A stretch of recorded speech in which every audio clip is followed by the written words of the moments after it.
The scapegoat within a toxic system gets conditioned that setting their boundaries is a sign of their failure in development of their moral character. So they are conditioned to not set their own boundaries, but simultaneously they need to respect the boundaries, needs, and wishes of the toxic system.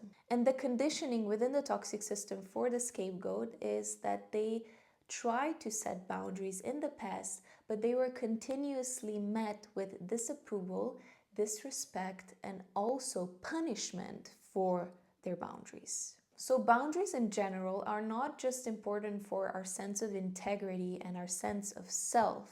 So they signal to the outside world where our limits and where our needs and wishes are, but they also signal to our internal world of our capacities for input and output with the outside world.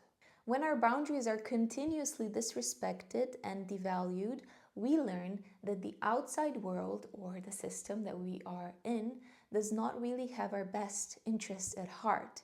And we also learn to disconnect with our internal relationship to ourselves and our boundaries in order to keep the peace within the system that we are in. We learn that boundaries represent an unwanted phenomenon within relationships where they actually do not enable connection with the system that we are growing up in.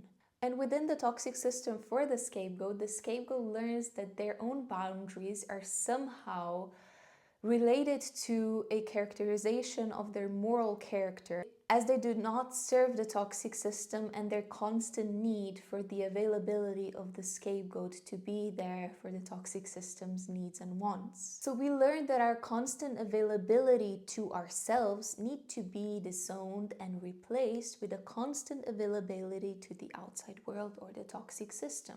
And there is a secret promise there that the toxic system promises, and that is that if we neglect our own boundaries, that at some point we will be recognized and we will get a confirmation of our moral character because we were constantly there for the toxic system. But what in reality ends up happening is that we are constantly giving ourselves away and our cup is getting empty and we are depleted of our integrity and our connection to ourselves.